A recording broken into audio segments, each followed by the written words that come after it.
Yo les amis, bienvenue dans cette nouvelle vidéo, j'espère que vous avez la patate. Aujourd'hui on a la chance de recevoir mon poteau Saad. Aujourd'hui on va parler d'e-commerce les amis. Comment est-ce que Saad est devenu libre grâce au e-commerce à l'âge de 28 ans. Il est devenu millionnaire en un an. Donc c'est parti, on enchaîne avec la vidéo.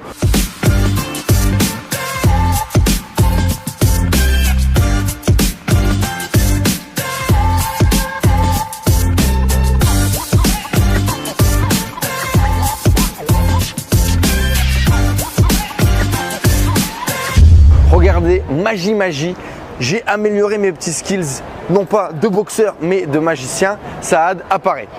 Yo! What? Yo, what? Hello! Hello bro, how are you? Ça va? How are you T'es en doing? forme? Comment ça se passe à Bangkok? Ça va, il fait un peu chaud, mais ça va. Ça va. Ouais, Alors raconte-nous un petit peu, qu'est-ce qui s'est passé?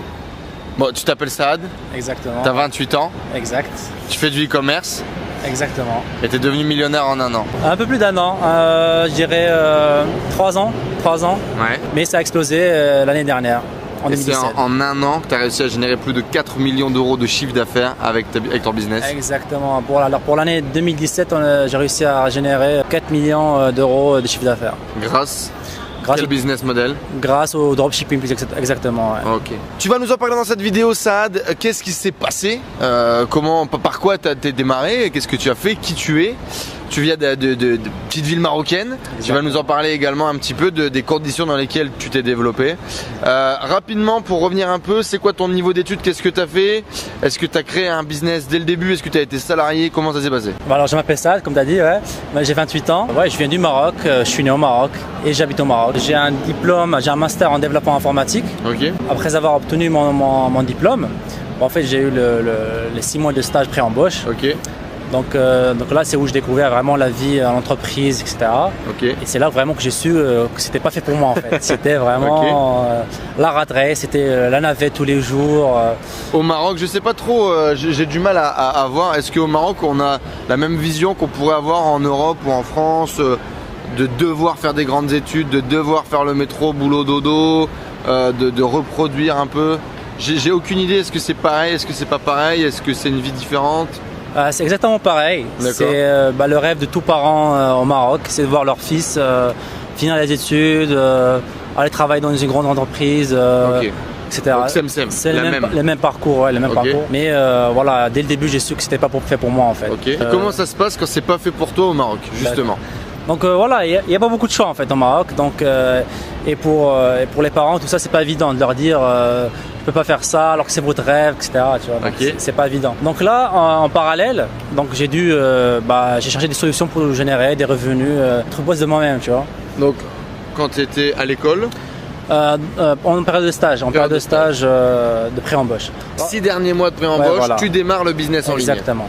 J'ai été accepté, donc j'ai dû refuser l'offre de travail D'accord. parce que j'ai commencé à générer un peu d'argent sur Internet. Ok. Donc j'ai commencé tout d'abord au début, je pense comme tout le monde, comme toi aussi je pense. Un blog? Un blog, un site, du trafic sur les réseaux sociaux, tout ça, le référencement, tout ça. Pour vendre quoi du coup au début? Tu avais une vision, affiliation, c'était quoi le... Donc au début j'ai essayé de monétiser ma passion. Au début j'aimais beaucoup les perroquets. Ça déconne? Ouais, les perroquets, ouais. Donc, Tu kiffes les perroquets? Ouais. Donc j'avais un perroquet et tout, donc j'ai créé... Comment les perroquets ont pu te faire gagner 4 millions d'euros de chiffre d'affaires? Ça pourrait être une belle miniature. Exactement, ouais. Donc j'ai commencé par des blogs qui parlent de ça. Ah ouais. Il y a des vrais fans du coup? Il y avait une petite niche, j'étais tout seul un peu. C'était un blog anglais, américain. Donc j'ai commencé sur ça. Et voilà, ça a décollé. Premier mois, je fais 300 euros. Il y a un potentiel. D'accord. Ouais. Parce qu'au Maroc, même si tu es un cadre, tout ça, tu touches 800 euros, 900 euros. Donc pour moi, c'était évident qu'il y avait des trucs à faire, il y avait un potentiel dans ce domaine-là. Comment ça se passe? Parce que je sais qu'il y a énormément de barrières. Alors on en a parlé, j'ai découvert avec d'autres personnes. Pour le coup, on a une chance qui est énorme quand on est en France et quand on n'est pas ou quand on est au Maroc. Il y a une énorme différence. Que le système bancaire est pas du tout au même niveau. C'est pas aussi facile d'avoir des cartes bleues, d'avoir accès à tous ces services-là. Stripe, typiquement, PayPal n'était pas forcément dispo. Alors maintenant, PayPal est dispo au Maroc. Ouais. Stripe toujours pas. Toujours pas, non. Comment tu fais pour démarrer? Parce que tu as eu énormément de barrières pour faire tes premiers euros. Tu as fait comment? Donc au début, je travaillais avec AdSense, donc je parle toujours du blog, tout ça. Ouais. Donc c'était par chèque. je recevais un petit chèque, par la poste. Et ça faisait pas peur aux gens d'envoyer un chèque au Maroc? Non, la société t'envoyait un chèque, mais le truc c'était... Ah non, c'est AdSense, c'est Google qui t'envoie un chèque. Google, voilà. Mais le truc c'était comment encaisser le chèque. Donc les banques, tu leur ramènes au Maroc un chèque qui vient des States. Ils se disent mais c'est quoi ça n'existe pas. Ils le prennent pas. Ouais, ils le prennent pas. C'était tout un délire pour... Même pour encaisser le chèque des pubs AdSense. C'est pas évident, c'était pas évident. D'accord. Donc les obstacles, j'en ai vu jusque là, tu vois. Donc voilà, donc il fallait se débrouiller, trouver des solutions, dépanner par-ci par-là pour réussir. Pour commencer à démarrer. Ouais. Du coup, blog, affiliation, Voilà. tu fais tes premiers milliers d'euros, tu vis de ça. Exactement, ouais. Tu gagnes combien à peu près avec l'affiliation, le blogging? Donc à mon pic, je touchais 30 000 euros. Par mois? 30 000 euros par mois. Tu avais réussi ton challenge. Exactement, voilà. Tu n'avais pas pris ton job et tu vivais en étant indépendant. Exactement. En faisant tes petits trucs dans ta chambre comme un geek en gros. Exactement, oui. Donc là, on a pu prouver aux parents que c'est concret. Tu leur as dit, tu leur as montré. Voilà, j'ai montré les petits chèques, tout ça. Donc voilà, les parents étaient contents, l'entourage aussi. Donc voilà, depuis j'ai pas lâché. Donc c'était après le blogging, c'était l'affiliation. Après l'affiliation, c'était les POD, les custom t-shirts, tout ça. Et j'étais toujours dans la niche des perroquets aussi. J'avais toujours gardé la niche des perroquets. Je cherchais des méthodes pour monétiser encore plus cette niche. D'accord. Donc c'est là que j'ai trouvé le dropshipping. Ok. Donc il y a beaucoup de petits accessoires pour les fans de perroquets, tout ça. Ok. Donc j'ai monté ma première boutique qui était dans le thème des perroquets, des oiseaux, tout ça, quoi. Ok. Donc de là, j'ai réussi à monter une boutique, à faire mes premières ventes. Donc c'était pas linéaire, mais c'était quelques ventes par-ci par-là. Tu avais déjà une communauté et tu t'es dit tiens on va lancer une boutique en ligne pour monétiser la communauté. Exactement. En dropshipping, tu découvres AliExpress, tu découvres tout ça. Voilà. Comment t'entends parler de ce business model? Comment ça t'est venu? Donc je traînais beaucoup sur les forums d'US, comment how to make money online. C'était genre, je pense ma première requête sur Google c'était how to make money online. Je suis tombé sur un forum.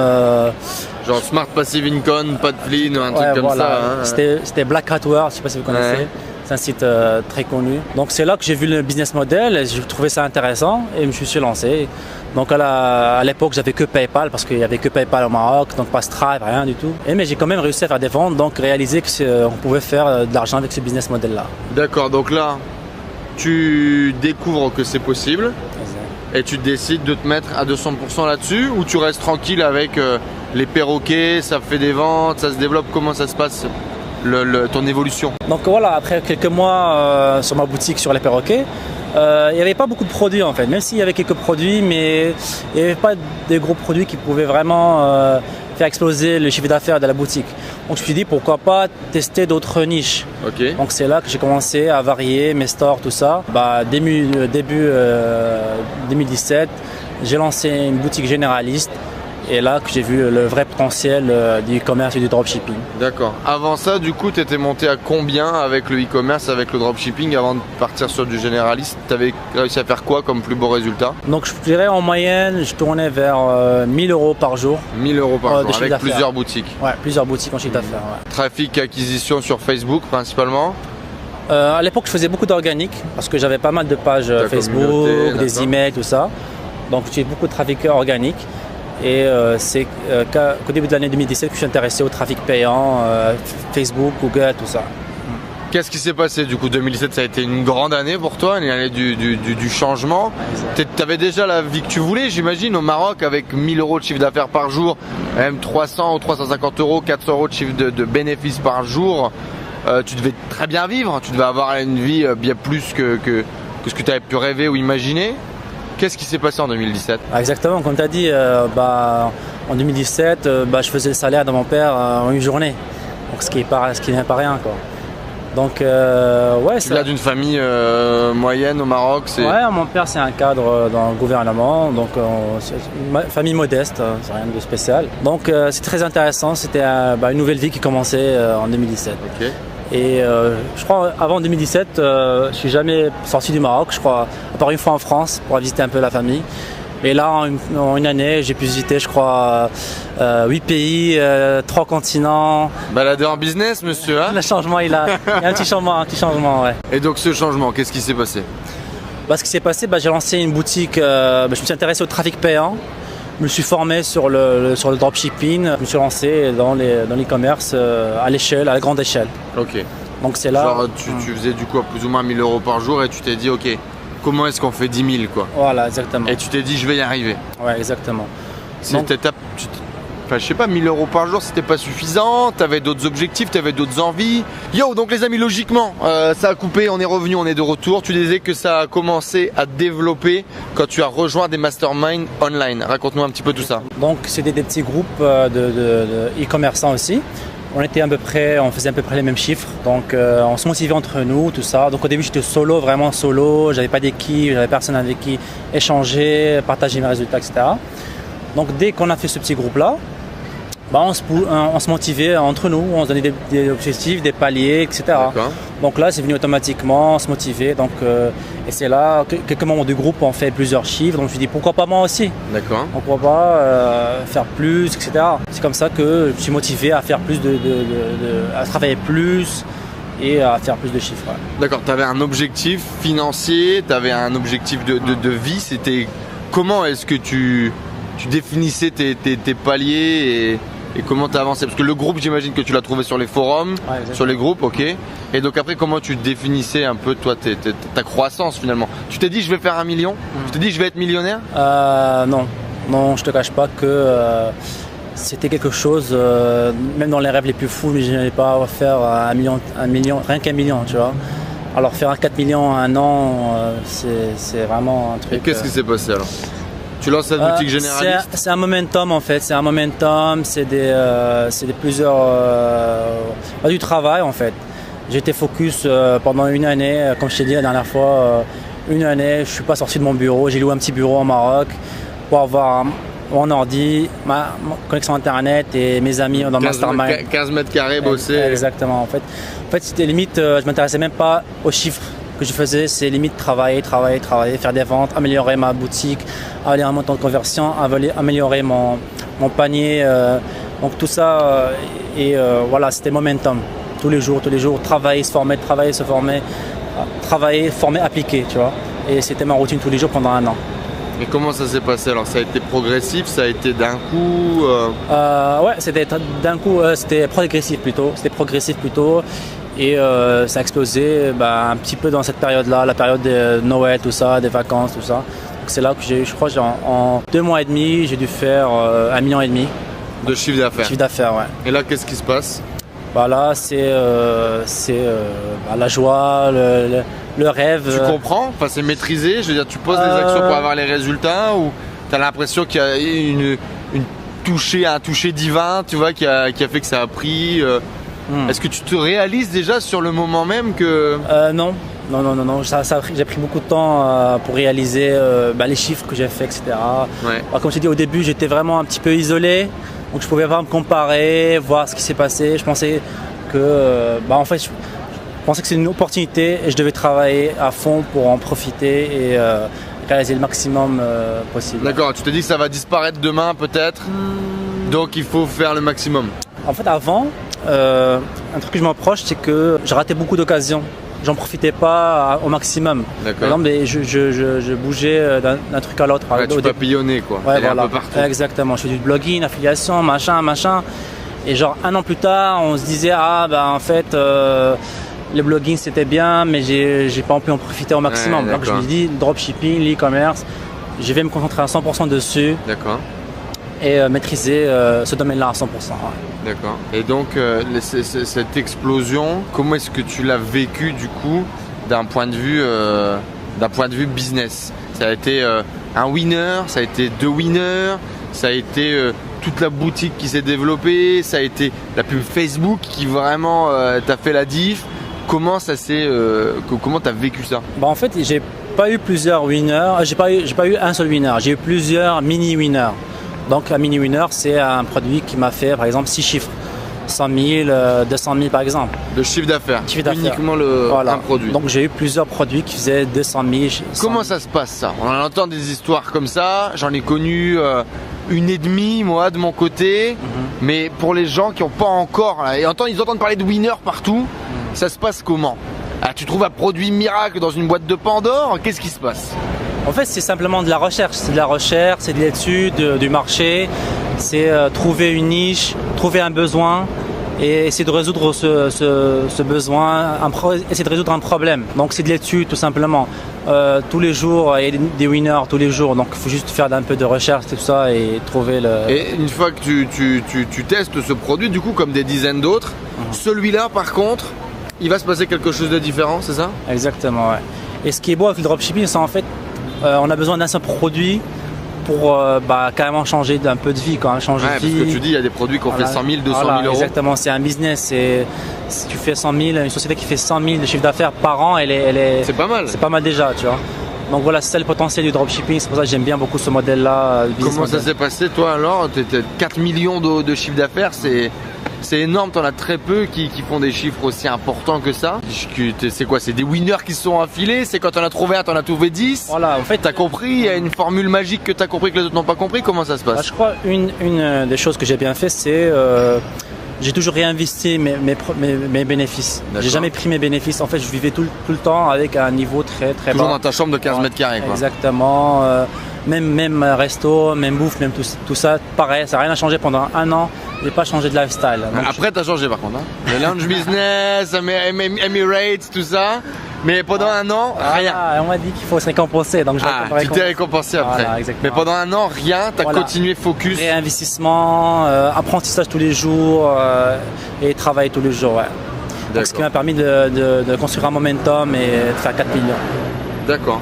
2018, du coup, ça a été l'année un peu de l'agrandissement. Tu as pris des bureaux au Maroc, tu as créé une équipe. Ton objectif, c'est de doubler. Alors, dis-nous un peu comment ça se passe, cette nouvelle phase. Et qu'est-ce qui se passe et comment tu le vis? Donc voilà, en 2018, j'ai essayé de développer encore plus mon business. Donc j'ai voulu, en fait, le rythme de travail que j'avais était trop dur pour moi. Et je commençais à en souffrir un petit peu mentalement, physiquement aussi. D'accord. Donc je me suis dit, il y a certainement une solution, tout ça. Donc j'ai investi encore dans un mastermind, mais payant cette fois-ci. Je ne sais pas si vous connaissez des gens intéressés par le dropshipping, les frères Tan, deux frères de Singapour, qui sont experts dans le dropshipping, dans l'e-commerce. Par exemple, l'année dernière, ils ont fait 50 millions de dollars de chiffre d'affaires l'année dernière. Donc ils ont un mastermind payant, 10 000 $, ce qui n'est pas rien du tout. Ouais. Donc, ça fait quoi du coup quand tu viens du Maroc, que ton père il gagne 400 ou 600 euros par mois, de dépenser 10 000 $ dans une semaine de formation? Qu'est-ce qui se passe dans ta tête? J'avoue que c'était pas évident. C'était très dur. Malgré que tu avais l'argent. C'était très dur, ouais, parce qu'on en parle de bon mindset à cette époque-là. Et on se dit, avant, je crois que j'ai jamais payé pour de l'information. Tu vois, c'était tout le temps du gratuit, tout ça. C'est ton côté marocain, exactement. Ça. On trouve tout. On n'achète rien. Voilà. Ce qu'on peut ne pas payer, on ne paye pas. Exactement. Là, 10 000 $ dans le mastermind. Ouais, 10 000 $ pour un mastermind de 3 jours dans une villa en Thaïlande. C'est la première fois que je suis venu en Thaïlande. C'était pour ce mastermind-là. Donc je viens et là, c'est révélation. Ouais, je suis en fait le petit du groupe en fait. Avec mes 4 millions, c'est rien par rapport à eux. Voilà, je suis un bébé. Donc et là, on se rend compte qu'en fait, le domaine est encore plus grand, le potentiel est encore plus grand. Et voilà. Il y a encore plein de boulot à faire. Plein de boulot à faire et beaucoup de choses que je faisais pas bien, beaucoup de choses à améliorer dans mon business, etc. Et c'est là où j'ai eu l'idée de faire une équipe, construire une équipe, ouvrir un bureau, former des gens. Et investir pour grossir différemment, quoi, plus tout seul. Ouais. Et ce qui me permet un petit peu aujourd'hui de voyager un petit peu et d'avoir des business qui tournent pas en automatique, mais pas en automatique, même s'il aime bien. Voilà. Mais je travaille beaucoup moins, c'est sûr. Et voilà, j'ai une équipe derrière qui gère un petit peu tout le business model. Ok. Et le dropshipping, du coup, aujourd'hui, tu continues à faire le même dropshipping que tu faisais il y a un an? Comment ça se passe? Est-ce que c'est toujours la recherche du nouveau winner qui va te refaire 100 ou 200 000 € de chiffre d'affaires? Est-ce que c'est différent aujourd'hui? Comment tu bosses? La manière de travailler n'est pas la même, c'est sûr, parce que dans le business en général, il faut évoluer. Okay. Il n'y a aucun business qui va rester le même. Tous les business qui restent les mêmes, que ce soit en ligne ou pas en ligne, ferme. Tu vois, tu t'évolues, toi tu vas mourir. Ouais, exactement. Okay. Donc le dropshipping aussi a évolué, mais il y a toujours ce concept de winner, c'est sûr. Un winner qui peut toujours changer la vie de quelqu'un. Un seul winner ou deux peut changer la vie de quelqu'un. Tu cours toujours après les winners du coup aujourd'hui? Ouais, Toujours à la recherche. Là, j'ai une équipe en place qui, son travail tous les jours, c'est de faire de la recherche de mineurs tous les jours. Après, moi, je viens derrière, je filtre quels produits on lance aujourd'hui. Et ça marche bien? Tout va bien? Ouais, tout va bien. Est-ce que cette année, tu penses que tu vas réussir à faire les objectifs que tu t'étais fixé de doubler ta croissance? En fait, j'ai visé pas le double, mais 6 millions. Parce que j'ai commencé cette année un petit peu. Il y a un petit retard au début. Ouais. Je devais faire construire la société, le bureau, tout ça. Ça a pris un peu de temps pour mettre tout ça en place. Pour structurer. Ouais, voilà. Donc là, on vise les 6 millions et on est en bonne route pour les réaliser. Ouais. Bon, bah écoute Saad, merci beaucoup en tout cas pour ce partage. Peut-être un dernier point, c'est vrai que dans toute l'écosphère française, t'as jamais vu? C'est la première fois que tu fais une vidéo. Personne te connaît, personne t'a jamais vu. Moi j'ai parlé un petit peu de toi dans mon groupe e-commerce, j'ai parlé un petit peu de toi dans mon groupe Entrepreneur 2.0. Mais parce que je te connais de par un intermédiaire, de par famille. Mais mis à part ça, sinon personne ne te connaît dans l'environnement français. Comment ça se fait que tu gravites pas dans cet environnement? Comment ça se fait? Parce que tu es marocain, donc tu n'es pas connecté à ces gens-là? Parce que tu n'étais pas intéressé par ces gens-là? C'est quoi ta vision par rapport au marché français? Marché français, en fait, j'étais pas trop connecté au marché français parce que je vivais au Maroc tout simplement. Mais en venant en Thaïlande, à Bangkok, en fait, il n'y a pas une grosse communauté marocaine ici, donc je me sentais un peu seul. Donc c'est là que je t'ai rejoint ton groupe, on a rejoint un petit peu la petite communauté French ici à Bangkok. Et c'est là que je suis connecté, j'ai trouvé beaucoup de gens, entrepreneurs. Tu commences à t'ouvrir. Voilà, exactement, voilà. Bon, en tout cas, c'est un vrai plaisir de pouvoir partager ton histoire. Et les amis, on a décidé d'aller plus loin que de partager uniquement son histoire. Comme Saad vous l'a dit, il a structuré son business, il a déchargé un petit peu plus du temps. Je lui ai présenté moi ce qu'on a fait avec e-commerce 2.0, ce qu'on a construit, les résultats qu'on a obtenus avec la communauté. Et je lui ai dit, écoute Saad, tu as fait 4 millions d'euros de chiffre d'affaires l'année dernière. Tu as forcément compris des trucs que les autres n'ont pas compris. Moi j'ai fait 300 000 l'année dernière, toi tu as fait 4 millions. Donc il y a forcément des choses que tu as compris que j'ai pas compris. Comment est-ce qu'on peut transférer ce que tu as dans la tête à plein de gens pour essayer de les booster et développer leur business? Comment est-ce qu'on peut partager tes stratégies, tes tips? Et bon, je vais un peu forcer presque. Mais on a décidé en tout cas d'améliorer, d'upgrader, de faire un nouveau programme dédié à l'e-commerce. On aura 2 offres.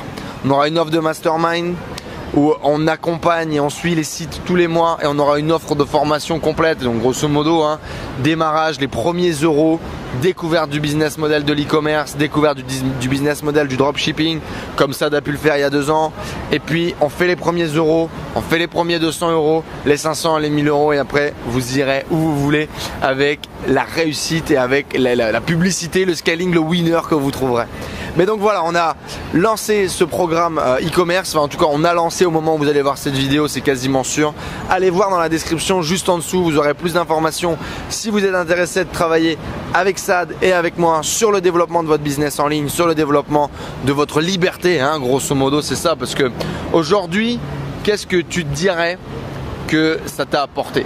C'est-à-dire que tu avais déjà un business où tu étais pratiquement libre, 1000 euros par jour, etc. Je veux dire, t'enviais pas grand chose à grand monde quand tu es à ce niveau-là. Qu'est-ce que ça a changé dans ta vie, le dropshipping et l'explosion que tu as connue? Je dirais il y a plusieurs niveaux de liberté. J'étais libre, mais libre au Maroc, dans une petite ville. Mais là, je suis libre, je peux aller où je veux, je peux travailler d'où je veux. Donc je pense qu'il y a des niveaux de liberté. Là, je suis pas mal. Là. Il y en a encore à gravir? Tu as encore d'autres ambitions en termes de liberté ou... Ouais, je pense. C'est ce qui est beau avec ça, c'est plus tu goûtes à la liberté, plus t'en veux encore, tu vois. Liberté ou l'argent? On parle de quoi là? Les amis, en tout cas, n'hésitez pas à vous abonner à cette chaîne YouTube si vous voulez plus de conseils en entrepreneuriat, plus d'interviews d'entrepreneurs inspirants, plus de conseils en marketing, en business, en e-commerce. Et puis, je vous l'ai dit, si vous voulez atteindre votre liberté, remplacer votre salaire avec le e-commerce, cliquez juste en dessous dans la description et découvrez les conseils et les stratégies de Saad qui lui ont permis de réaliser 4 millions de chiffre d'affaires avec le e-commerce en 2017. On vous dit à très vite les amis dans notre prochaine vidéo. Merci Saad d'avoir partagé avec nous et ciao ciao. Bye bye.